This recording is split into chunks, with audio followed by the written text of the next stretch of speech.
Thanksgiving dinner imploded the second my brother stood up and accused me of stealing $15,000. My name is Eliza Tran.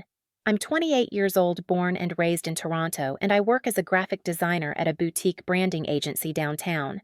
I love clean fonts, late-night noodle runs, and my little cactus named Miso.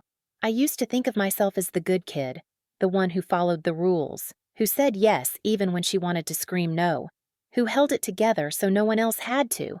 But on that night, wedged between my cousins, sipping cheap wine, picking skin off the crispy duck with chopsticks, I was blindsided in a way I'll never forget.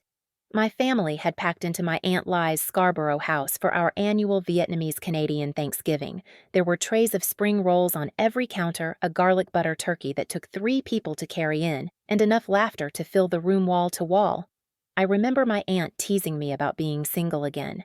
I remember my mom's beaming face as she told everyone I'd just been promoted to senior designer.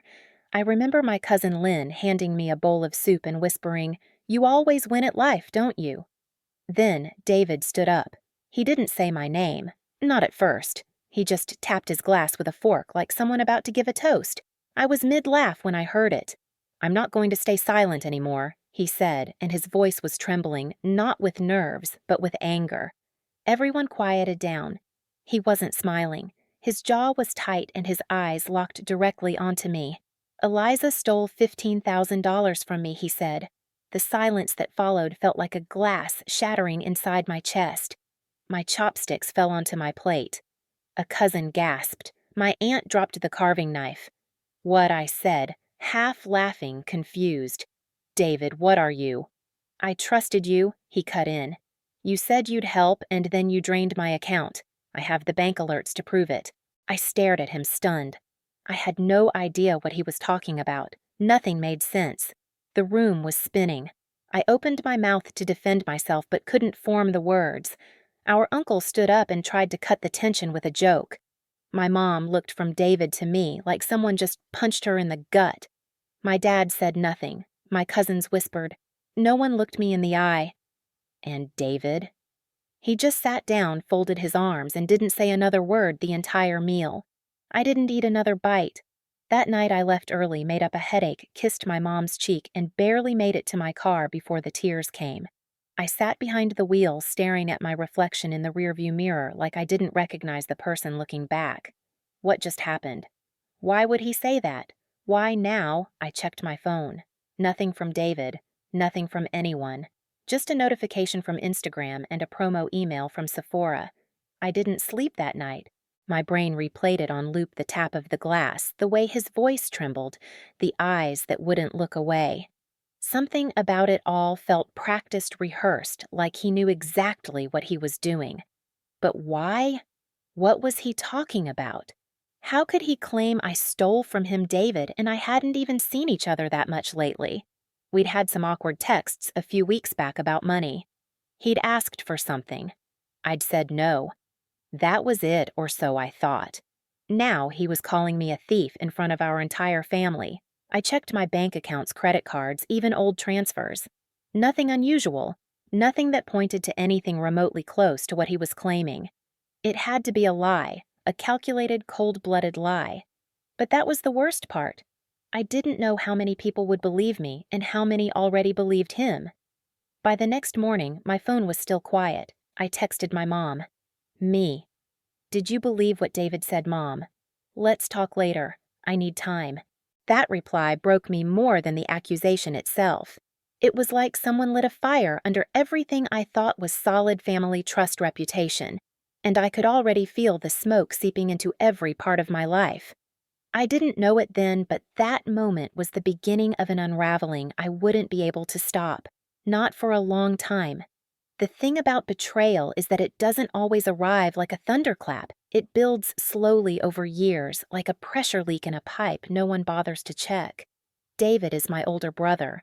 He's 32 now, but for most of our lives, I followed in his shadow like a second moon. We were born 4 years apart. First-generation Vietnamese Canadians raised by parents who worked 15-hour days to give us a shot at something better. Our dad, a former mechanical engineer in Vietnam, drove a cab here. Mom cleaned houses. They spoke in clipped English, cooked loud meals, and carried invisible weights I didn't understand until much later. In our house, love wasn't spoken aloud, it was offered in bowls of calm tam, and evenings spent translating bills. Being the good kid meant obedience, sacrifice, and silence. David, being the firstborn son, bore the brunt of expectations. I think it crushed him long before it reached me.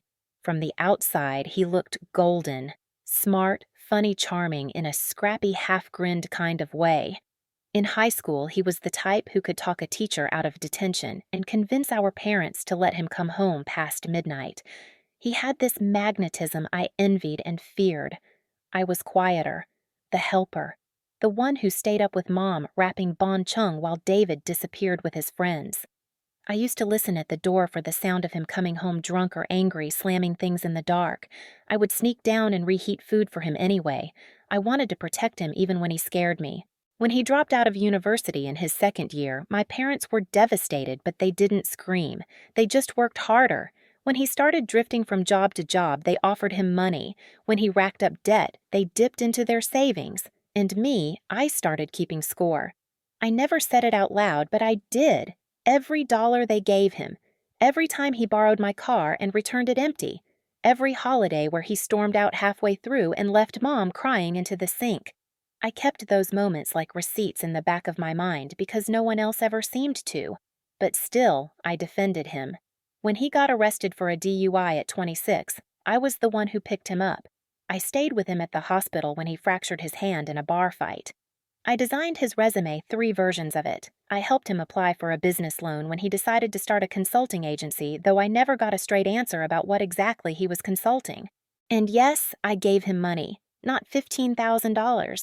But hundreds here, 1,000 there. I told myself it was temporary, that one day he'd figure it out and pay me back. That one day all of this would make sense, but it never did. My last serious conversation with David happened 3 weeks before Thanksgiving. He called late at night, voice tight, almost theatrical. "I need your help," he said. "It's serious." I was sitting on my bed eating instant ramen in pajamas trying to decompress after a hellish week at work. I remember staring at the ceiling, instantly bracing myself. "How much 15?" he said. "100,000. I nearly dropped my bowl. "David, I don't have that kind of money to throw around." "It's not throwing around," he snapped. "It's investing in your family. In me. Don't you trust me?" I bit my tongue. That word trust always sounded cheap coming from him. "I just bought a new laptop. I'm moving into a new apartment. Rent's gone up. I don't have a spare 15 grand lying around." He got quiet. Then came the guilt tactics. After everything I've done for this family. After I've protected you your whole life and you can't help me once, David. I said gently, "I've helped you a lot." "You know I have." There was a pause. Then he hung up. No dramatic speech. No goodbye. Just click. I thought that was the end of it, that he'd cool off. Find some other solution, maybe even apologize. Instead, he weaponized the moment I said no and twisted it into a lie so brutal it cracked my reality open like an egg. And the worst part I could already feel who my family would believe. David had always been the more vocal one, the center of attention. His voice carried more weight, even when it didn't carry truth. My silence, the thing I thought made me good, was suddenly my greatest weakness. The morning after Thanksgiving, I sent a message in the family group chat. What David said isn't true. I've never taken a cent from him. I won't let this stand. No one replied. Hours passed. Then finally, from my Aunt Mai, "Let's not make drama. Just talk to each other in private, not in group. And from my cousin Lin, "I'm sorry this happened. I don't want to get involved." It was like they were watching a car crash and choosing to look away.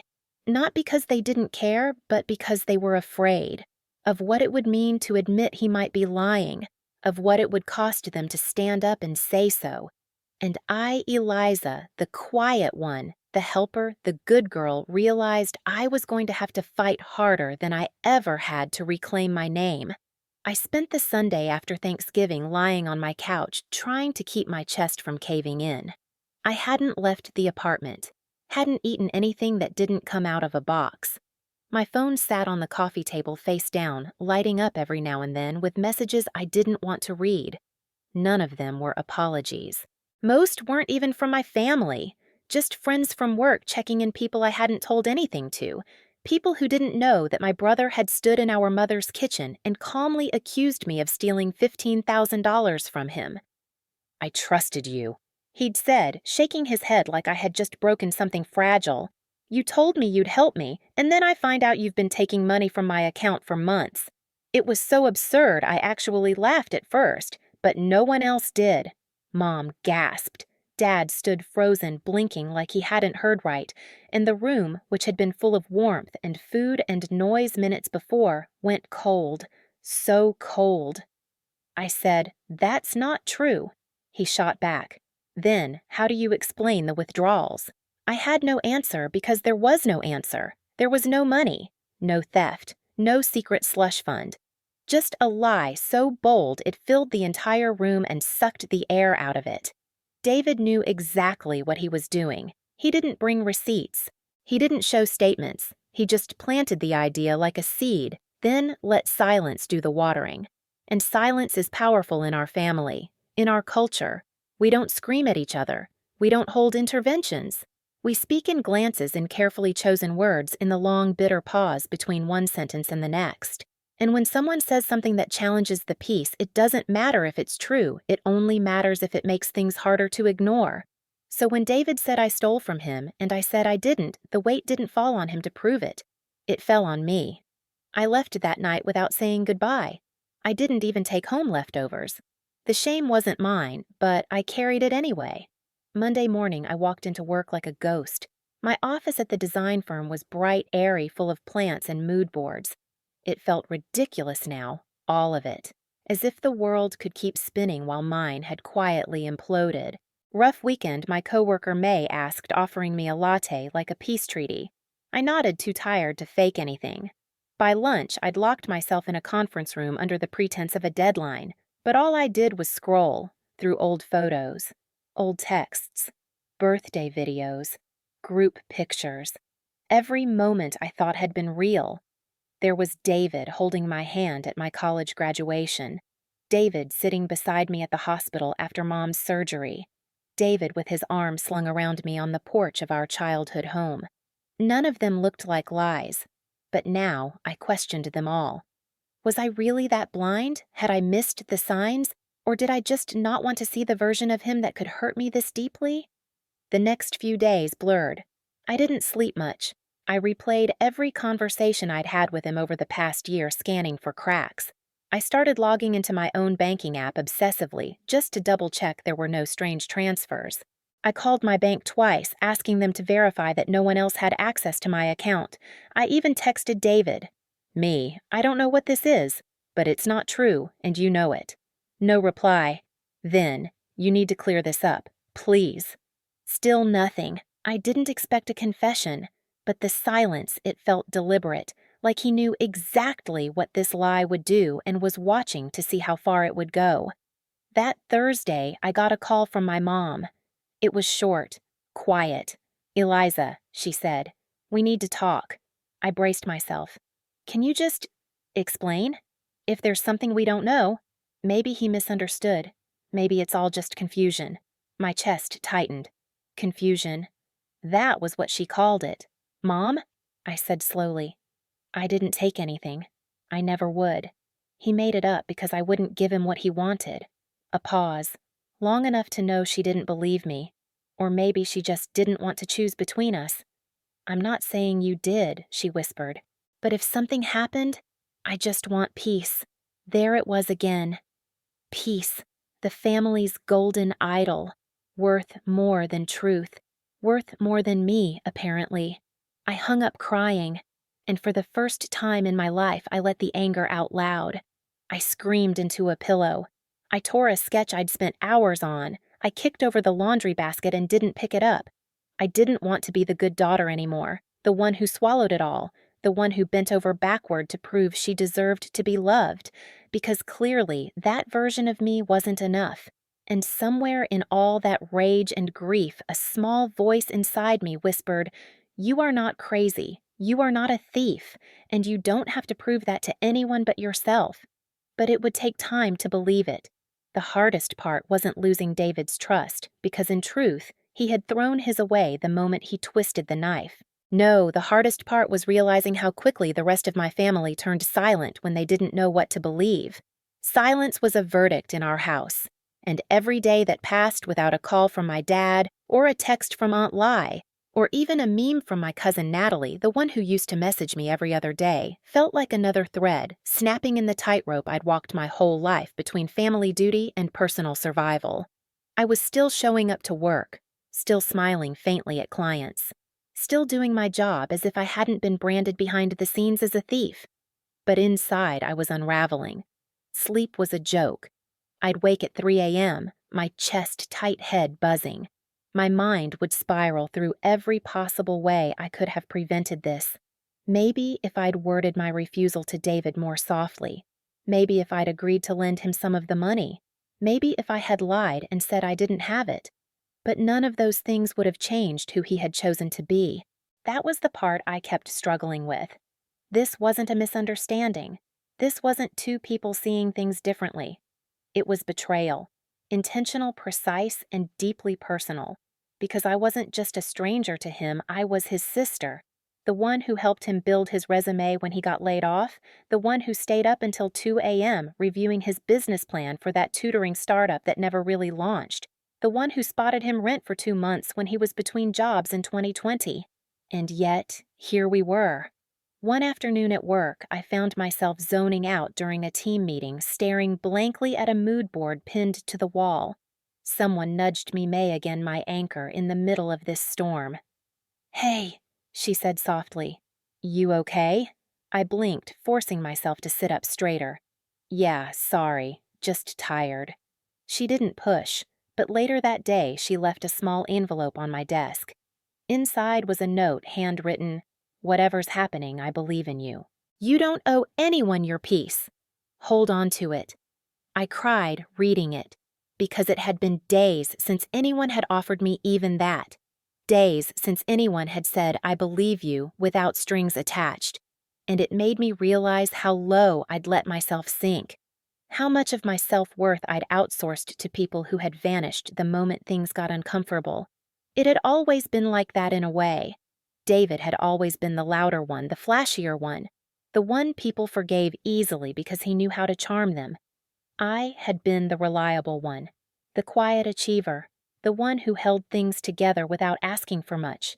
Maybe that's why it was so easy to believe I could have done something so cold, because people assumed I was always in control, like control made you capable of cruelty. That night, I pulled out an old photo album I hadn't touched in years. Mom had made it for me when I moved into my first apartment. Inside were photos from childhood David and I playing on the front lawn dressed as pirates. Our birthdays, family camping trips, a blurry one of us holding sparklers in the backyard laughing. I stared at that one for a long time. We looked so happy. But memory is a strange thing. It shifts, it conceals, it decorates. Because now that I looked closer, I saw things I hadn't noticed before, like the way my little hand was half-curled mid-movement while David's was clenched tightly around his sparkler, like I'd always been bracing ready to flinch. Even then, I thought about the times he'd borrowed money before and never paid it back. The times he'd borrowed my car and returned it on empty, laughing like it was no big deal. The time he'd lied to our parents about failing a semester in college and I'd covered for him. All of it had seemed small, forgivable, part of loving someone as they are, but now it all looked like rehearsal. Friday morning, I got a message from Natalie. Just 2 lines I don't know what to believe, but I miss you. I didn't know how to answer. Because what do you say to someone who watched you get dragged and didn't speak up? I left her on red. Not out of spite, but because I was exhausted, and the burden of being the bigger person had started to feel like a full-time job I never applied for. That weekend, I turned off my phone. I didn't open my email. I didn't answer the door. I stayed home with a stack of sketch pads and my cat Clementine and tried to breathe. And slowly, very slowly, I started to feel something return. Not joy exactly, but clarity, a flicker of resolve. Because if David was willing to lie about something this serious just to punish me for saying no, then this wasn't about the $15,000. It never had been. It was about control, and I wasn't going to give it to him. If my family wanted to believe his story without proof, then they would have to do that without my presence to soften the blow, without my efforts to keep the peace. I wasn't going to fight to stay in a story where I was cast as the villain just because someone else was better at acting like the hero. And for the first time in my life, I said it out loud, I choose myself. The Monday after my self-imposed weekend of silence, I walked into work with a straighter spine. Something had shifted inside me like a rope finally snapped, but instead of falling, I felt lighter. I wasn't healed, but I wasn't crumbling anymore either.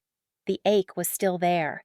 The ache of being accused, abandoned, doubted, but underneath it a quiet resolve was starting to take shape. I knew now that waiting for my family to come around to suddenly see me, hear me, believe me, wasn't a plan. It was a slow form of emotional starvation, and I wasn't going to do that to myself anymore. That week I started doing small things differently. I logged out of the family WhatsApp group. I unfollowed David on Instagram. I muted the cousins who posted birthday photos where I had clearly not been invited. These weren't acts of revenge. They were acts of preservation. I started journaling again, something I hadn't done since college. It was awkward at first, like talking to a stranger who shared my handwriting, but it helped.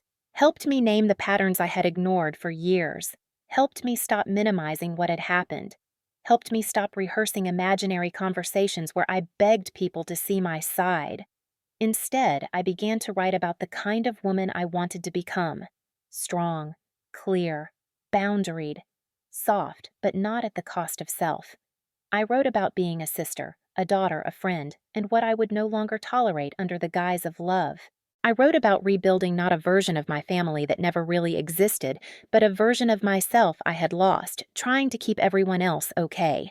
2 weeks later, my dad called. It was the first time I'd heard his voice since Thanksgiving. I almost didn't answer, but I did.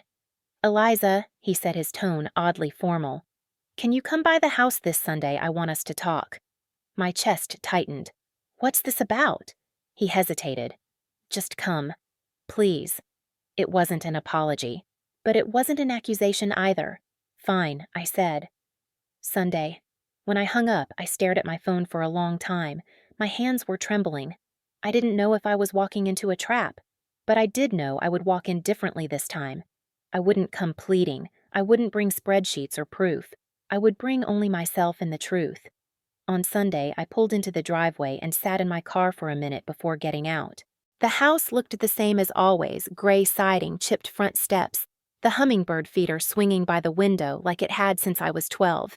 But something about it felt smaller now, like it had shrunk without my belief in it. Dad opened the door before I knocked. His face was drawn eyes heavy. "Eliza," he said, stepping aside. I walked in. Mom was at the kitchen table, arms crossed. David was nowhere in sight. I sat across from them. Before we say anything, I said quietly, "I need you to know I didn't steal anything. I didn't lie. I didn't do what David said. And I'm not here to convince you. I'm here because you asked me to be." There was a long silence. Finally, Dad spoke. He said you refused to help him when he was desperate. Then you got angry and took his emergency fund as payback. I almost laughed. The lie was getting better with every retelling. Did he show you a bank statement? A police report? Any evidence? Dad looked away. Mom said nothing. "No," I said, "because there isn't any. Because it didn't happen." More silence. Then Dad said almost reluctantly, "He's been acting strange since then. Defensive, won't talk specifics, and now he's asking for help again. More money." I let out a breath. The pieces were falling into place. "And now you're not sure who to believe," I said. "So you're feeling me out." His expression didn't change, but I could see the truth in it. It stung, but I expected it. "I understand," I said. "You raised us to believe in loyalty, but you didn't raise us to question manipulation. David's charming. He always has been, but charm isn't truth." They looked at me like I had just uttered something in another language, and maybe I had, because this family had always measured worth in silence: who kept it, who held it, who broke it. But I was done being quiet. "I'm not angry that you doubted me," I continued. "I'm angry that you didn't ask me, that you didn't want to hear my side. You just filled in the blanks with the version of me that fit his story." Dad rubbed his face. Mom looked away. I stood up. "I'm going to go now. You can decide what to do with what I said, but I'm done proving I'm good. I am good, and I deserve better than to be tried in absentia by my own blood." And I walked out. In the car, my hands shook again, but this time it wasn't fear, it was adrenaline. The truth had been said. Maybe they'd believe me. Maybe they wouldn't, but I was no longer holding my breath. That night, I slept for 6 hours straight, the first time in nearly a month. And when I woke up, I knew something had shifted again. Not in them and me. I was starting to return to myself. Not the daughter, not the sister, the self. And from there, I could begin again. The weeks following that Sunday were eerily quiet. No more calls, no more texts, no attempts to clarify, console, or confront. And yet I wasn't crushed by the silence the way I used to be. I didn't pace my apartment hoping for some notification that would bring clarity or reconciliation. I didn't obsess over their next move. I had spoken my truth, and for the first time I had left it there instead of dragging it behind me like an open wound that needed constant validation. Still healing didn't mean peace was immediate. I had to unlearn so many things, like the way I used to scan every message from my mom for hidden meanings, or how my first impulse was still to worry about whether David was okay, whether he'd eaten, whether he had rent money even after what he did. I hated that I still cared, but I realized that caring wasn't the enemy. Losing myself in someone else's chaos was. So I kept rebuilding. I went to therapy. I signed up for a watercolor class at the community center just to try something with my hands that didn't involve a screen. I started reconnecting with people I had pulled away from when my world collapsed. Friends like Naomi, who never asked for the whole story, just showed up with takeout and space. And then there was something else. Or rather, someone. Her name was Eva. She worked in the same co-working space where I occasionally did client calls. We had bumped into each other in the shared kitchen more times than I could count, each time with a little more warmth, a longer glance, a shared laugh. Eventually, she asked if I wanted to grab coffee. That coffee turned into 3 hours of talking, which turned into dinner a week later, which turned into something I didn't see coming. She was kind without trying to fix me, curious without prying. And when I finally told her the entire story, David the lie, the family fallout, she listened with an intensity that felt like safety. "I'm so sorry," she said simply when I finished. That's all. No commentary. No questions about whether maybe I had misunderstood. No devil's advocacy. Just validation. It was one of the most healing sentences I'd ever heard, but healing is rarely linear. One Thursday evening, about 6 weeks after I walked out of my parents' house, I received an unexpected voicemail. From David. "Hey, Eliza." His voice said rough, like he'd been crying or drinking or both. "Look, I don't know what to say anymore. I messed up. I said stuff I shouldn't have. You didn't deserve that." I panicked and I lashed out. "You have every right to hate me. I just wanted you to know that. I'm sorry." Then silence. I played it again. And again. Part of me wanted to delete it immediately. Another part wanted to run to my parents, play it on speaker, shout "see" with tears in my eyes. But I did neither. Instead, I sat down at my kitchen table and let the complexity wash over me. I didn't feel triumphant. I didn't feel vindicated. I felt tired. Tired of the loop we'd been stuck in since we were kids, me cleaning up the emotional wreckage, him promising to be better, everyone else pretending it never happened. But I also felt a strange kind of softness. He had, for the first time, named it. Not fully. Not to everyone. Not in a way that reversed the damage. But it was something. And yet, it didn't change what I needed to do next, which was nothing. I didn't respond. Not because I hated him, but because I didn't owe him the comfort of my quick forgiveness.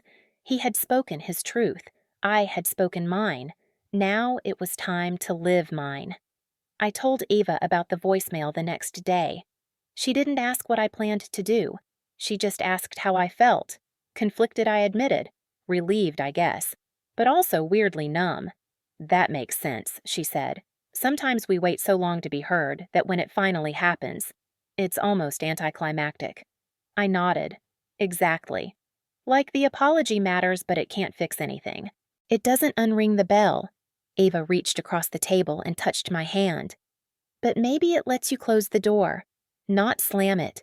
Just quietly close it. That night, I wrote a letter to David.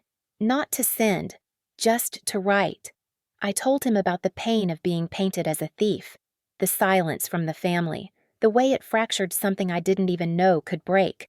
But I also told him about the therapy, the art class, Eva, and I told him that I hoped he'd heal too.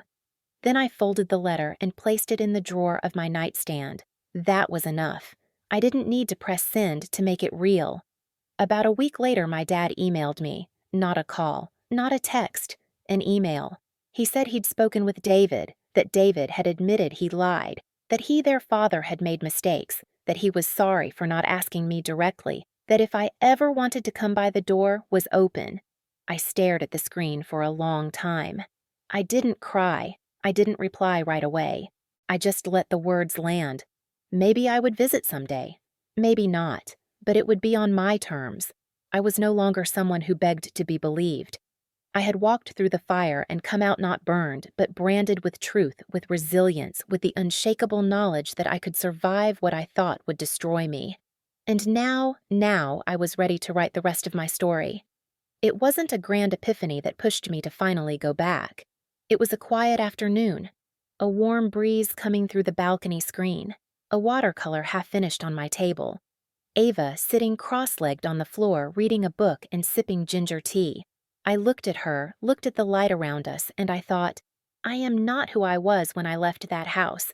I wasn't walking in as a wronged daughter demanding justice. I wasn't trying to prove anything. I was just ready. So, a week later, I emailed my dad back. I'll come by on Sunday. No conditions. No long explanations. Just a time. I didn't tell Eva I was nervous because honestly, I wasn't sure I was. It felt more like closing a circle than reopening a wound. When Sunday came, I wore a plain linen dress, tied my hair back, and drove the familiar route without music on. It was strange pulling into the driveway again. Everything looked the same, the cracked stepping stone near the porch, the wilting lavender bush Mom always forgot to trim. But I felt different. My heart didn't pound as I rang the bell. My hand didn't shake. My dad answered. He looked older, softer around the eyes. No hugs. Just a small, almost reverent nod. "Eliza," he said. "Come in." Mom was in the kitchen. She didn't rush to greet me. She stood at the counter, hands lightly shaking as she wiped an already clean plate. "Eliza," she echoed. "You came." I sat down at the dining table, the same one where everything had imploded months earlier. There was no grand welcome, no dramatic confrontation, just slow conversation. They didn't try to defend themselves. They didn't try to make excuses for David either. "We believed him because we were afraid not to," my mother said eventually. "And that's not okay. You deserved better." I nodded. I didn't need more than that. "Where is he?" I asked, not out of spite, just curiosity. "Staying with a friend," my dad replied. "He said he didn't want to be here today. Said he needed more time. That was fine by me." The conversation drifted to safer topics, work Eva, a new neighbor they disliked. I stayed an hour, politely, calmly. When I left, I hugged my mom. She held on a bit too long, but I let her. Dad just nodded again like that was all he could offer. And for once, I didn't walk away with that heavy ache in my chest. I didn't feel small. I felt steady. Ava and I curled up on the couch that night, and I told her everything. She smiled when I finished. "How do you feel I thought about it?" "Like I finally came home to myself," I said. "Not the house. Not the family. Me. I stopped waiting for them to give me permission to feel okay." She nodded. "That's huge." It was. And yet I knew there were still pieces left to sort. David hadn't faced me directly, and maybe he never would, but I had a growing sense that if we didn't close that loop somehow, the shadow would always linger. So one day I wrote him again, a short message this time. Got your voicemail. Thank you for owning it. That meant more than you know. I'm not ready to talk yet, but I wish you well. He didn't respond, and I didn't check obsessively to see if he would. That night, I slept deeply for the first time in years. The months passed gently after that. I kept going to art class. My client base grew. Ava and I took a weekend trip to Tofino and walked barefoot on the beach at dawn. Every now and then I'd get a message from a cousin or an aunt who had heard what happened and wanted to reconnect. Some I welcomed, some I didn't. And that was okay. I no longer confused closeness with obligation. Then, one evening as summer folded into fall, David emailed me. It was long, rambling, messy, but it was honest. He talked about debt, addiction, shame, pressure, how somewhere along the line he stopped believing he was worth anything without someone else rescuing him. He didn't ask for forgiveness. He didn't try to explain away the lie. He just said he was sorry for all of it. I cried, not out of pain, out of grief maybe, for the brother I used to know, for the years we'd lost, for the family we both kept trying to hold together in our own broken ways. I wrote back, short, simple. I believe you. I forgive you. I'm not ready to be close, but I'm not closing the door. He replied with a single heart emoji, and somehow that was enough. A few days later, Ava and I sat on a bench at Granville Island sharing fish tacos watching the boats drift. You're different lately, she said, nudging my shoulder. Better different. She smiled. Lighter. I smiled back. It's weird. Nothing's really fixed. But I feel like I'm finally allowed to take up space. Like I don't have to be the fixer or the forgiver or the hero. You just have to be you. Exactly. And that was the lesson. Not that I got justice, not that I rebuilt the perfect family, but that I reclaimed my story. Not the version David told, not the one my parents believed. Mine. Messy, resilient, unfinished, and wholly mine. The strangest part of healing is how quiet it can be. You spend so long holding your breath, bracing for the next blow, the next guilt trip, the next crack in your foundation. But then one day you realize you've gone hours, maybe even a whole day, without thinking about the person who hurt you. That happened to me in mid-October. I was walking home from a design consult at a tiny cafe downtown, my tote bag slung over my shoulder, filled with fabric swatches and color samples. The leaves were fiery red, the air sharp and full of wood smoke. And I realized I hadn't thought about David or my parents or that awful night in months. Not once. And I smiled. It didn't mean it didn't still hurt sometimes. I still had dreams where I was back at that dining table trying to scream, but no words came out. I still had moments when I'd see siblings laughing together in public and feel that pang of envy like a cold stone in my chest. But I wasn't living inside the pain anymore. I had stepped out of it, let it shrink behind me. I was building something new. The first real sign of change came when my mom asked if she could come see my studio. I hesitated. Not because I didn't want her to, but because I didn't want her to treat it like a peace offering or worse, a transaction. But she didn't push. She just asked, and then she waited. 2 weeks later, I said yes. She arrived with a small container of homemade goi quan and a bag of Vietnamese coffee still warm from the thermos. I gave her the short tour my desk, my easel, my shelves of sketchbooks and client folders. I kept it casual, but I caught the moment her hand brushed across a painting I had done years ago, a soft, moody portrait of a faceless woman standing at a window. Her eyes lingered. You always were the quiet one, she said. I think I didn't realize how much you were holding in. I nodded. I didn't realize either. She sat down on the edge of the futon and unwrapped a spring roll.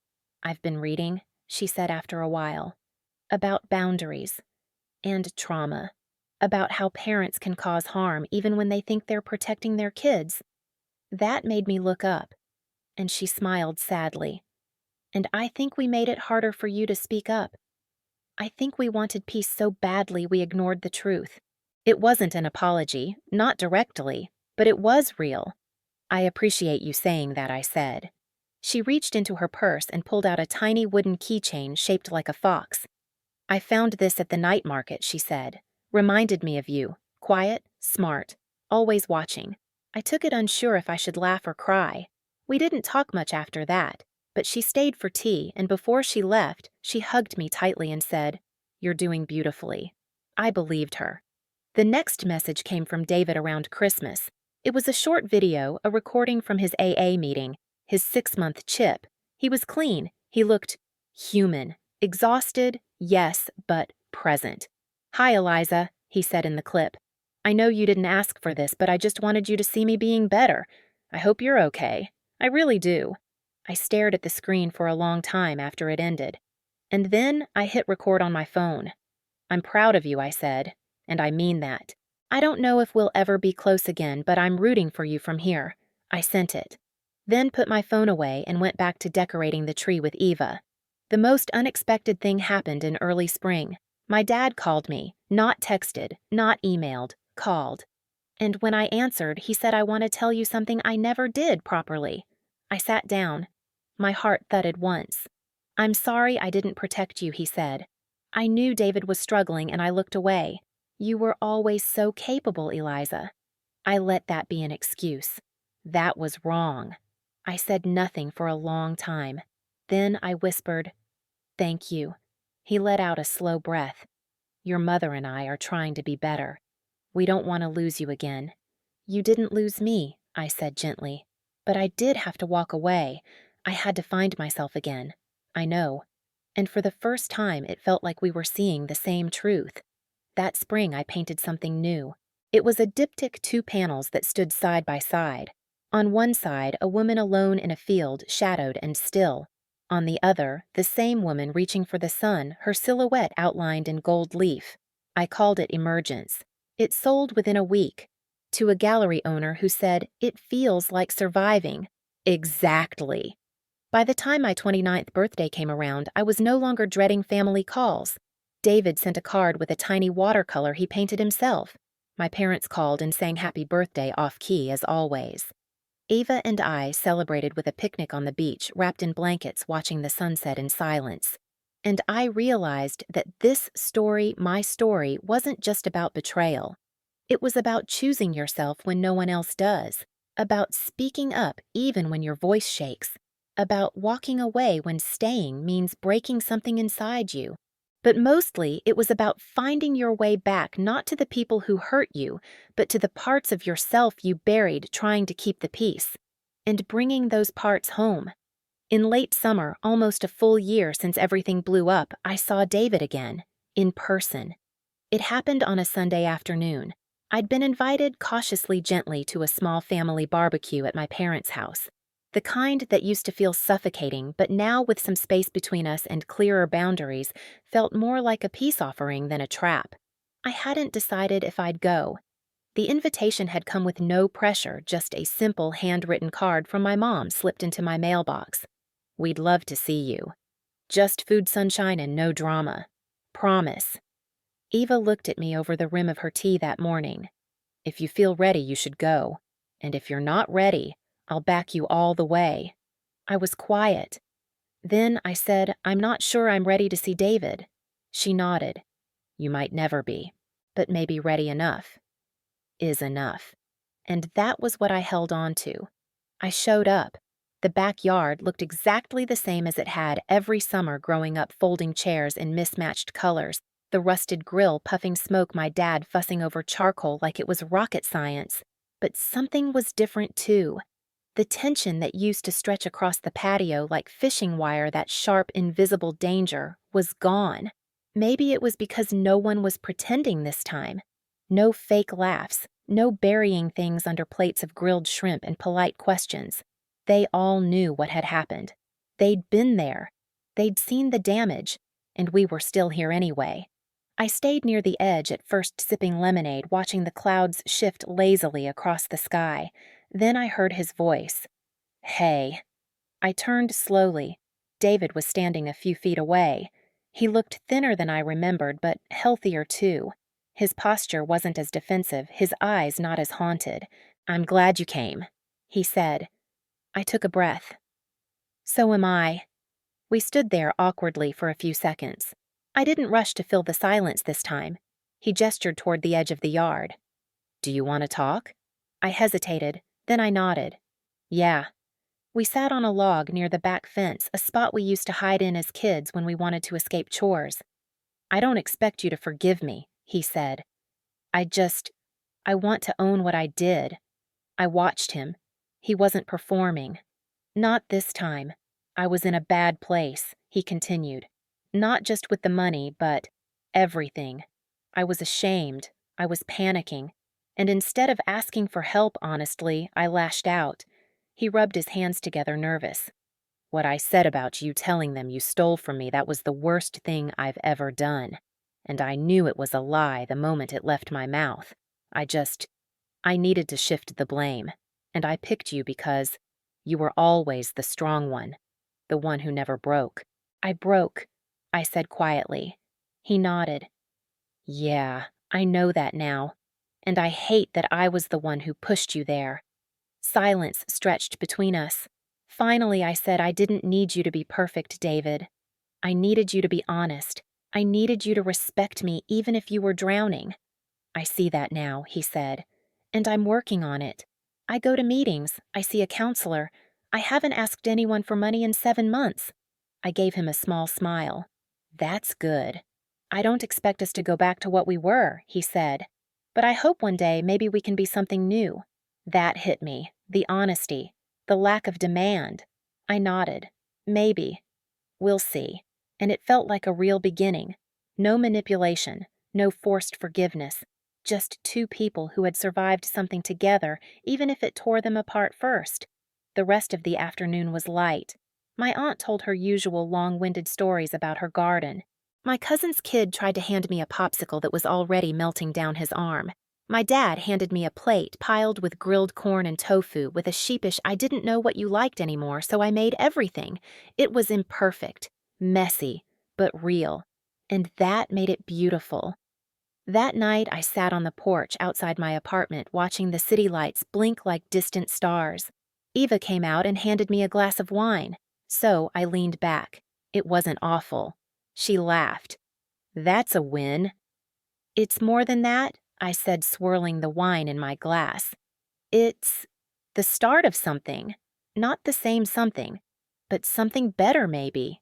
Eva bumped my shoulder gently. "You earned that." We sat there silent until the moon rose high above the skyline. I thought about how far I'd come, about the girl I used to be, quiet, accommodating, the one who smoothed things over, absorbed every shock, and the woman I was becoming, braver, sharper, not afraid to say no. I don't know what the future holds for me and David. Maybe we'll have lunch once a month. Maybe we'll only exchange birthday cards. Maybe one day we'll laugh about something again. But I know this much: he doesn't get to define me anymore. Neither does my family's version of the truth. I define me, and I've chosen to be someone who protects her peace, who walks away when she must, who forgives when she's ready but never forgets the lessons that shaped her. That's my story now, one I wrote myself. I once believed that family meant unconditional loyalty, that no matter what happened, no matter who hurt who or how deeply we were supposed to forgive, forget, and move on. That belief kept me trapped for years, tied to expectations that were never mine to carry. But now, sitting here reflecting on everything I understand, something more important. Family is not about obligation. It's about choice. And healing doesn't always come in a dramatic moment. Sometimes it's quiet, subtle. A decision made one day at a time. After that barbecue, things didn't miraculously become perfect between David and me. But we started talking again slowly. He'd send me photos from his hikes, snapshots of books he was reading. I'd respond sometimes with just a word, sometimes with more. Our conversations were tentative but honest. The most surprising thing was how my relationship with my parents shifted. My mom began asking me real questions, not just about work or the weather, but about how I was feeling, what I was dreaming about, even if she didn't always understand the answers. My dad, still quiet as ever, started showing up in small ways, dropping off a box of peaches because he remembered I liked them, or fixing the porch light on my building when he just happened to be in the area. I never expected to regain their trust so much as rebuild it on new terms. And I think that's what we were doing slowly, carefully. I also started letting people in again. I let Ava see the parts of me I used to hide: the guilt, the anger, the deep scar tissue left by years of being the dependable one. She never judged, she just listened, and sometimes that's all healing needs to begin. One of the most defining moments came one crisp October morning. I was walking to work, passing the little community garden near my apartment, when I got a text from David. It read, "6 months clean." I know that's not the biggest milestone, but it's the longest I've gone since high school. Just thought you'd want to know. I stared at the message for a while. Then I wrote back, "That is a big milestone. I'm proud of you." And I meant it. Because even after everything, I still wanted him to be okay. I didn't need him to make everything right. I just needed him to stop pretending to face the truth and to try. That text reminded me that people can change, but only when they choose to. You can't force them. You can't fix them. You can only draw your own line in the sand and decide what you will and won't accept. That was the line I'd drawn the day I refused to lend him that $15,000. It had torn us apart, but it had also been the beginning of my becoming. There are moments when I still think back to that Thanksgiving, to the silence after his accusation, to the faces around the table, some confused, some disgusted, some just relieved it wasn't them being accused. There are days when I still feel the sting. But it doesn't own me anymore. I've reclaimed my story. I've built boundaries not as walls to shut people out, but as doors I can choose to open or close.